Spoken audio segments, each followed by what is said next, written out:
Okay, I guess now we're official because we're recording. And then my screen got minimized here, so let me get my screen a little bit bigger before we get started. If I have not had the pleasure to meet you yet, my name is John Morris. I am the team leader at the KW Palos Verdes Market Center. In addition to that, I'm a MAPS coach and KW faculty, as well as our region's regional technology director. With me today, I have a special guest, James Abdelmalek, who is an outstanding agent in our market center. And the reason I wanted to bring James on is not only is he top 20% in our market center, he is also our ALC chair for our luxury committee.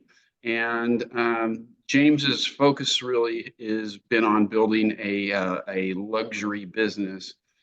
And when I say that, ultimately, sometimes people say, well, I want to work with everybody, not just luxury clients. But that's not really what luxury is about. And James is going to talk a little bit about that today. No matter who we're working with, we should be providing a luxury experience to them so that they get the best of what we have to offer. And so we'll talk to James a little bit about that as well, too. James, tell us a little bit about yourself in terms of what did your life look like prior to getting into real estate, and what made you come to our amazing industry? Well, first of all, thank you all for having me today. Good morning, everybody, and it's a pleasure to see you all. I graduated, I got a bachelor degree in commerce, major accounting and finance. And then, because I always like to enhance my learning, I got my MBA from the American University, major marketing and finance. And then, as I was working in the accounting and auditing field, I also want to be stronger. So I got certified public accountant. I was a CPA in Massachusetts, and I worked for PricewaterhouseCoopers, PwC, for a few years. And I also was an adjunct professor, and I taught advanced finance in Suffolk University in Boston. When I moved to California back in 2015, that's when I started to pursue the real estate life, because as I was auditing all the time, my life had a lot of travel and a lot of long hours, and I didn't have time to spend with my family, my kids, my son and daughter. So I thought I wanted a more flexible life where I can manage my own schedule. And at that point in time, my wife, Sherry, she was starting her real estate career. And she told me, why don't you come with me in that? So I did. And I joined, at that point in time, I joined Nationwide Real Estate. And then I moved to Keller Williams afterwards, where I had a big career change then. And the reason I chose Keller Williams, of course, of the brand name and the global presence of Keller Williams. And also Keller Williams Palos Verdes was like 5 minutes away from my home. So I joined there, and I really love the culture, and everybody's so nice, and the trainings, and they always want you to succeed. And I have a belief in my mind that if you want to be successful, surround yourself with successful people and smart people, because if you don't surround yourself with smart and successful people, you're not going to be, successful and smart. So that's how I got into real estate. Awesome. Yeah, no, I agree. That my philosophy has kind of always been, if you're the smartest person in the room, you're in the wrong room. And so being surrounded by people who are doing big things is going to force you to grow. So I really like that. So what made you guys move to California in the first place? Originally, my son had asthma. As you know, Boston is very cold, like 6 months of the year or 7 months of the year. It's extremely cold. And the winter really triggered his asthma. And also, I got a job opportunity in an audit firm here as well, where I joined them. But as I mentioned, the hours were long and the travel was a lot. So I wanted a more flexible schedule, and a job that has no ceiling when it comes to earnings. You can make any amount of money, not just making like 70 or $100,000 a year, and that's it. You can, if you work hard and if you work smart, especially I want to stress on smart, you can make a lot of money when you work in real estate. Yeah, no, I love that. And one of the things I think was really important to highlight that you brought up is a lot of this decision was made around making sure that you had the time to spend with your family. And James is somebody I know that's a successful real estate agent that his entire life is not basically selling real estate. He's there for his kids and his family, and being able to make sure that he's putting the family first, which is something I really admire about James as well too. So James, getting started in real estate, you didn't come out of the gate probably, this superstar agent that you are right now. What did getting started look like for you? And then what were some of the things that really helped you transition from being a new agent to being a successful producer? Well, there's many things. Of course, for any agent who's starting in the business, it's going to be challenging because not everybody would want to work with someone who has no experience, you know. So most likely what you're going to get from the beginning is someone from your sphere of influence who knows you got the license and he's going to work with you. But that's actually not what happened with me. They were always telling us, you have to cold call, you have to door knock, you have to, call FISBOs and expire. So as I was doing one of those, and I got a listing in mobile homes, and in a mobile home, that's my first transaction ever back in 2016. So I had this wrong impression in my mind that getting mobile homes is easy. So why don't I just focus on that? Of course, that was a narrow mindset, working, to get mobile home is just as getting like a $2 million listing. It's not that much of a difference if you think about it. Of course, the quality of service or the quality of the client is much higher in the multi-million. But what I'm trying to is the effort you give in order to get a mobile home is the same as the effort you're going to do in a multi-million dollar home. But what I'm trying to say is I focused for a year on just only mobile homes. And it was just very tiring and the money was so low as if I'm working in leases. Then I started to think, why don't I brand myself in getting into luxury? But that came like 3 years later. So I always branded myself in, first of all, in that I'm a real estate agent, not being a secret agent, because a lot of things that people don't notice is when you work in real estate, not everybody knows what your job is. So you always have to let your family know, your friends know, your people in church. You got to let them know that you are a real estate agent. You don't have to bring it up if you want to sell or buy a home, but you just have, so how's work going? So what did you tell me you did? He will tell you, for example, I'm an engineer. Yeah. He's automatically going to ask you, so what do you do? You're going to tell him, yeah, real estate. Okay, that's fine. So always remind people that you're in real estate. And you can remind them you're in real estate either through social media or through events you go to by bringing up that in the conversation. You don't have to necessarily ask the question of, are you in, do you want to sell a home or buy a home? So that's not the case at all. You Yeah. just have to, bring up that you're in real estate and not work as a secret agent, but be a known agent for everybody. Oh yeah, for example, when I say toothpaste in your mind, automatically comes to your mind Crests.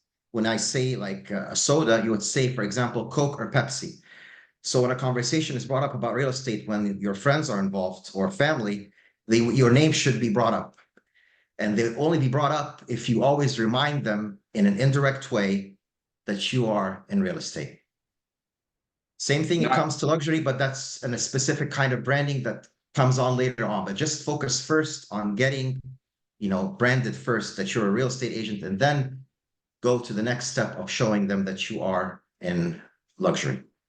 no, I really like what you said there. A couple things is one, mindset, because, oh, I'm a new agent. I can't get a luxury listing. I'm forced to be doing leases or mobile homes starting out. But as you said, it's not really any extra work to get those other properties. It's really the same amount of work. It's just really more of our limiting beliefs, removing those that we can't, go after those types of properties to get started. So I think that that's really, really smart. And Yeah. then I the want to other say thing, something about yeah, that. I just want, go sorry to ahead. interrupt you. I Yeah, was no, once in a listing presentation of a $30 mobile home back in 2016. A $30 mobile home. Can you imagine what would be the commission on a $30,000 home? And so I had this great listing presentation, and I took Sherry with me. She, at that time, she was in real estate, but now she's a private client banker in Chase and Rancho Palos Verdes. But anyway, we had this great listing presentation to her, and I showed her the professional photography, the videography, all this amazing things. And there was no other agents she was interviewing. She's asked me this question, Dan. So why should I hire you? So I thought to myself, yeah, why am I going for a $30,000 listing and giving this great presentation? And then she's telling me, why should I hire you? My car is more expensive than an entire home. So anyway, that's when I shifted away completely from mobile homes. That was back then in 2016. And I went completely, I started going to bigger residential home. And then I shifted from that. I wanted to go into luxury. That's how it all happens. And I don't see these kind of attitudes in luxury homeowners. Trust me, they don't ask that question. They are far more intelligent, but they don't ask these questions. Yeah, no, I like that. And then, I think that one of the other things that you said that was really smart is not being a secret agent. And that's kind of one of the things that I really like a lot as well too, is it's really easy to turn a conversation about to real estate if you're trying, because I know asking for referrals or trying to let people know what you do sometimes sounds salesy, and people are reluctant to do it. Exactly. But ultimately, it's a really easy conversation to get turned just by asking that question that you said too. And that's what I teach agents a lot is if you want to get the topic on real estate, just ask somebody what they do, because they're going to reciprocate and ask you what you do. And then you're going to say that you're in real estate. And let's face it, I was a teacher before getting into real estate. You were an accountant before getting into real estate. Once you tell them that, most people don't dig a whole lot further because they don't really care about what's going on in your classroom, or they don't necessarily care about numbers. But when you say that you're in real estate, everybody either owns real estate or wants to own real estate, so they're going to ask questions about it, and it's going to dive deeper into those conversations. So I think that's super smart. Yeah, and people tend to forget what your job is. I forget what my cousin's job is sometimes, and other members of the family and close friends. Unless it's brought up, unless it's a real close friend, then I remember what he does. But so they always have to remember even your far family members or far friends that you're in real estate. You just have to remind them of that constantly. Yeah. And No, then I the love next that. step is show them that you're on top of the game and you show them that you're knowledgeable. And, that's the other step that you need to do so that they would trust in working with you. Yeah. So you had that conversation with the $30,000 mobile home. You said, "Hey, I'm done with this stuff. I'm gonna go for it and go into residential sales." Now, what was the transition from you basically going into residential to saying, "Hey, I want to really start to kind of focus on luxury"? What caused that shift, or what led to that? Well, first of all, I admire, beautiful homes, and I admire, you know, nice craftsmanship, and also being around, luxury homeowners. They're kind of cool people. And another reason I thought of that is because the neighborhood where I live in are mostly luxury homes. My next door neighbors, my sphere of influence, some of my immediate connections are luxury. So in order for me to get their business, I had to have the image. I'm already, living in a nice house like them, but now I just want to, earn their business by giving them an image that I am a luxury agent. So I was started working on that maybe 3 years ago. And I took some steps in order to do that. One of the main steps I took is also, like, for example, certifications. I have to enhance my knowledge and I have to, sharpen my skills. I became a certified Palos Verdes specialist. That was like 3 years ago. Last year, I became a certified investor agent specialist. That's another thing that I always like to brag about in front of my potential clients, so that they would work with me. I just finished this week a luxury home certification from Residential Real Estate Committee. So I always like to get some certifications and designations that will enhance me in front of my clients. Oh, that person knows what he's talking about, and there is the certification that says so. So it's not just because I'm a licensed realtor, but I've gone further steps in knowledge and skills. So and also I always like to make market research and read about what's going on in the market, because when you speak to, especially when you speak to luxury clients, in the first 90 seconds, they will be able to determine if that person is knowing what he's talking about or if he's just memorizing some words. And then uh, they would decide if they would want to work with you or not. They will be able to sense if that person is intelligent or not, if that person is knowledgeable or not. So it's very important to practice on that. Yeah, I agree. I mean, ultimately, whether you're selling luxury or selling, a kind of more normal house, so to speak, Exactly. Yes, yes, yes. um, That's the goes for both ways. Exactly. yeah, Yeah. But we need to especially be, when it comes to luxury. Yeah. yeah, we need to be the masters of our market and be the most knowledgeable person that they talk to about real estate, and especially with those people, because ultimately, let's just face it, if somebody has a high net worth, chances are they've bought a few homes. They're probably keeping up to date with what's going on with trends and things like that. So they're more knowledgeable about the market than our average home buyer or seller as well too.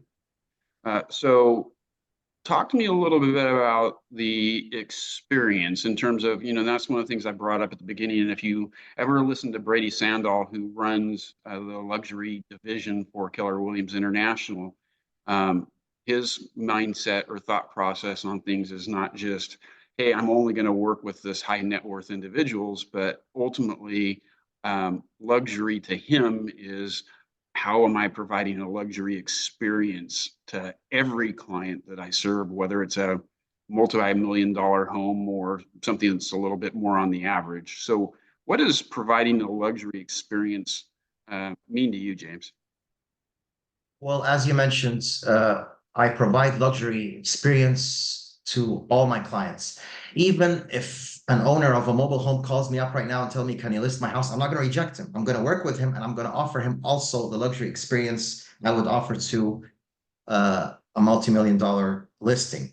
But the idea is you always have to be knowledgeable of the markets, and because the luxury homeowners deal with the best people, they deal with the best attorneys, they deal with the best service providers, and they expect an expert in each field, and you have to be that expert when it comes to real estate. Okay, they're expecting you to be the expert in many ways in your knowledge of the markets. And when they talk to you about like what's going on in their markets, you should be ready and alert to know what's going on. This new listing came out and it's sold for this much. And what do you think about that listing? You would be able to talk about it right away. So always when you're talking to a specific client, you got to do your homework and do the research around that. Because believe it or not, luxury clients are very intelligent. And that's how they got to where they are right now. So you have to be ready and alert and know how to talk to. Some of you who are new to the business, who are listening to this and thinking, oh, how am I ever going to get to the luxury? You go there gradually, uh, study the top realtors in the city you want to become in, and that penetrate that luxury market. For example, like there's these top three realtors in that who are monopolizing all the luxury real estate. Make a SWOT analysis on them, see their strengths, their weaknesses, their opportunities and threats, and compare that to yourself. Believe it or not, no matter how good a luxury agent is, there must be a weakness that could be used as your strength. I'm going to give you an example. For example, in our market, Rancho Palos Verdes, there are, for example, three who monopolize the Rancho Palos market. They are the best, and they are arguably the best when it comes to luxury. And they're the best for one reason. They've been in the business for 30 years, and they've been doing luxury, and they've been getting referrals, from past clients all the time. So like 95% is coming of their business from past clients. And they're great agents. But what is the strength, for example, that I may have that they don't have. I'm just going to give an example, but I'm not going to give a detailed analysis. You guys would go yourself. But for example, for me, one of the strengths that I have that they don't have that I can share with you. For example, I speak Arabic. None of them speak Arabic. So if there is an Arabic client who wants to list his home in Rancho Palos Verdes, it's a multi-million, he was most likely come to me. Only if I'm doing my job of making that client aware that I'm in the luxury business. Okay. That's an example, and there's other, strengths and weaknesses we can discuss, but everybody is different from the other.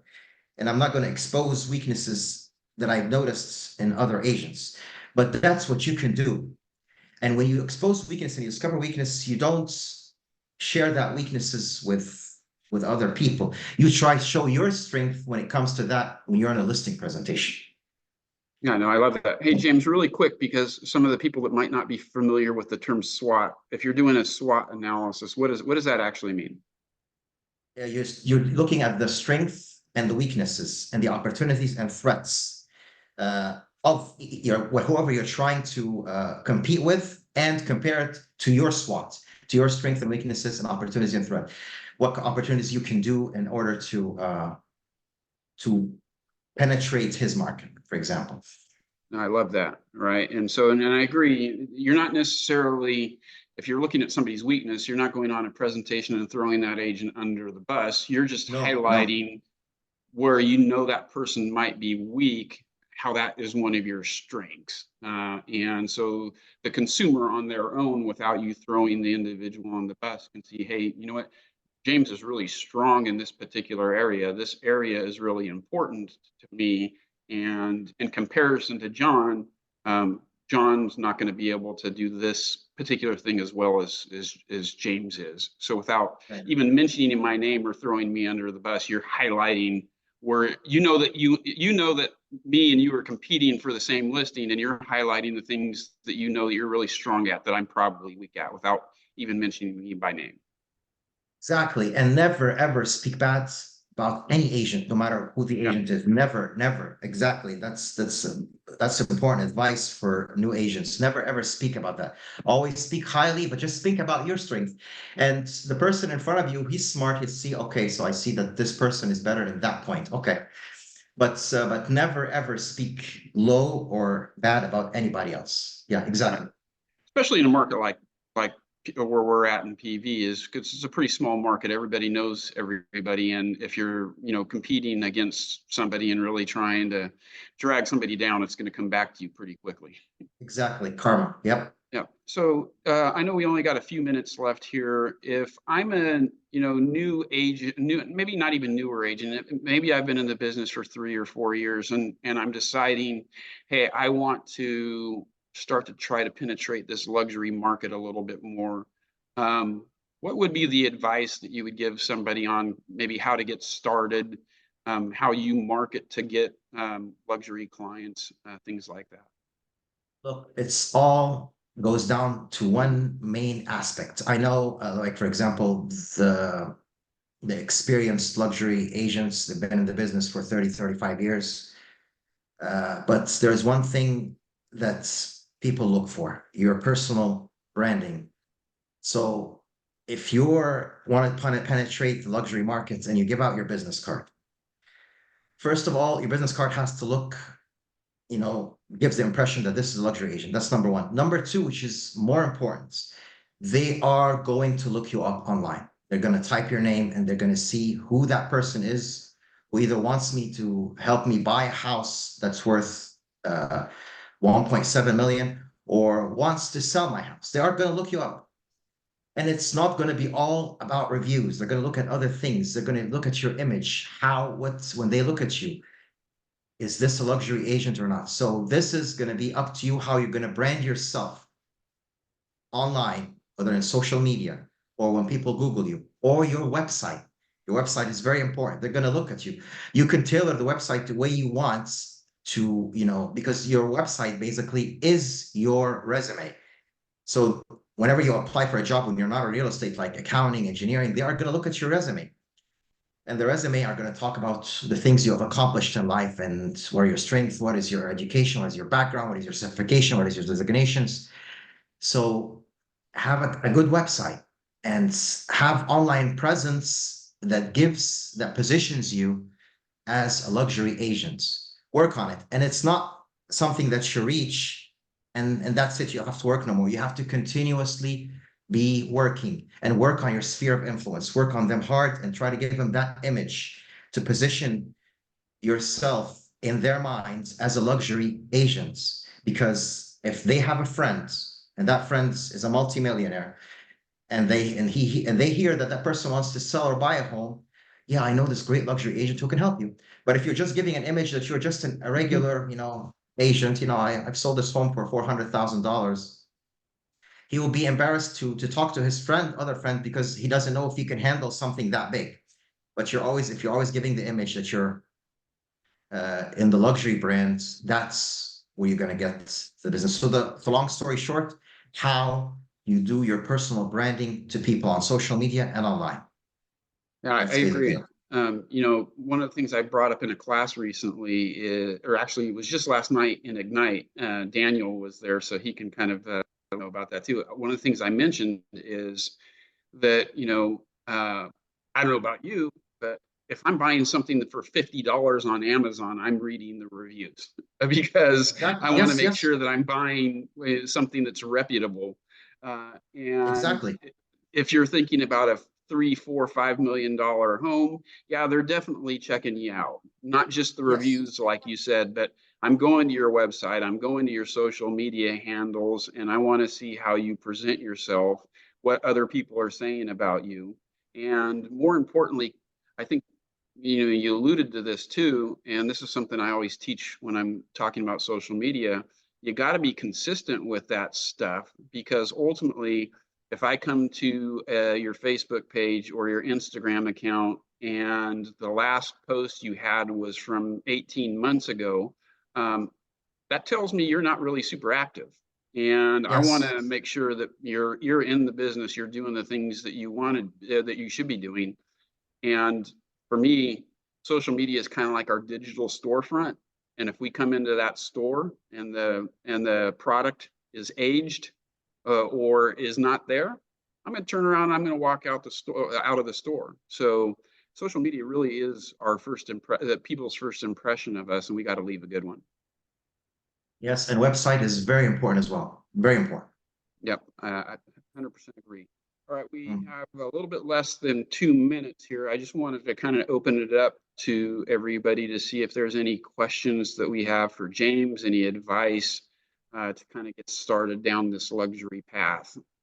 What questions do we have? And you can either unmute yourself and ask the questions, or I got the chat box open. I can read your question if you have some questions there too. I'll ask a question. I'm curious, your background in being a professor, how have you been able to parlay that and use those skills in real estate? It takes a pretty dedicated person to take on, teaching other people. Yeah. I was an adjunct professor in Suffolk University in Boston. And of course, this helped me a lot because I love explaining things. And when I explain things, first I have to research them, because I have to say things that are valid, because uh, there are people who are listening, and most of the people who are listening, believe it or not, are intelligent people. So they will be able to tell if what I'm saying is correct or not. So it did sharpen my skills in that. So I do in explaining to my clients, whether they were buyers or sellers or investors, what they were looking for. First of all, I understand what they're looking for. What do they want to accomplish, whether in purchasing a home or in selling a home or whatever the investor wants to invest in. I research a topic other than my knowledge. I research it further and see if there was any updates. And then I explain to my clients in my way what I think of that when given my professional recommendation. That's why they like me. And sometimes I get a lot of calls who are people working with other agents, and they're asking me questions and they're working with other agents. So I know I'm not going to get their business, but I end up answering them anyway. Why do I do that? Because you know how they tell you when you're new into real estate, you have to role play every day. You have to practice the script of cold calling or the script of door knocking, whatever it is. You have to role play with somebody every day. This is, I consider, my role play. So whenever someone is calling me for free information, I go into depth in explaining to them everything. And in some cases, when they see the depth of information I give them, even though I'm not going to get anything out of it, when they're not happy with their agent, they come to me. So So being kind of like able- James, what I think of when you say that is you answer their questions, but then you also bring forth questions that they didn't even think to ask. Like sometimes when I talk with clients, I'll answer the questions. I'm like, is there anything else? Like any other questions? And sometimes they'll say, no, that was good. I'm like, oh, well, here are some things that you didn't ask that I would ask if I were you. And then you kind of Yes. open up the dialogue even further. Yes, yes, I love that. exactly. Great this morning. Very smart. Yeah. Thank you. And I think one of the cool things about, you know, being a teacher, because myself coming from that background, is you learn really quickly how to evaluate what somebody's goals are, creating a plan or a path for them to be able to achieve their goals, and then kind of instruct them on how to do that. So I think that I love teachers that get into real estate. All right, really quick question, and then we'll hop off because we're a little bit over, is what social platform can the agents here follow you on so that they can learn from you? Yeah, well, I have a YouTube channel. So if you just type my name in the YouTube channel, you'll be able to see it. I have almost 485 subscribers so far. And also I have Facebook, James Abdelmalek Realtor, Realtor. That's also, I have about almost 6,500 followers. Instagram, I really need to work on my Instagram. I almost have 500 followers, but I don't pay much attention to it. I just throw in every now and then something, but I need to pay more attention to that. It's on my name as well. So these are the main social media platforms, especially YouTube. And I recommend also you guys would try to make YouTube channels because that's also, it's important. Another way you can show your presence to your clients. For example, when there is something I want to share with my clients, I just send them the link to my YouTube video, and it always works good. It gives a good impression, to that, Awesome. Kip posted a couple links to James's social handles and the chat box if you want to click on that. And then James, I just want to thank you for your time today. You're an amazing agent and ambassador of Keller Williams. And so really, really, really appreciate you. And I know everybody got a lot out of today's session.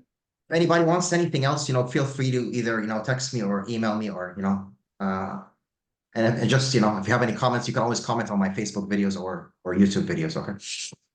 Awesome. Well, thank you, James. Thank you, Kim. And we'll see you guys on some producers' mindsets in the future. It was a pleasure meeting with you all. Thank you so much. Thank you. And thank you, John. Have a Thank good you, day. Dustin. Thank you, everybody.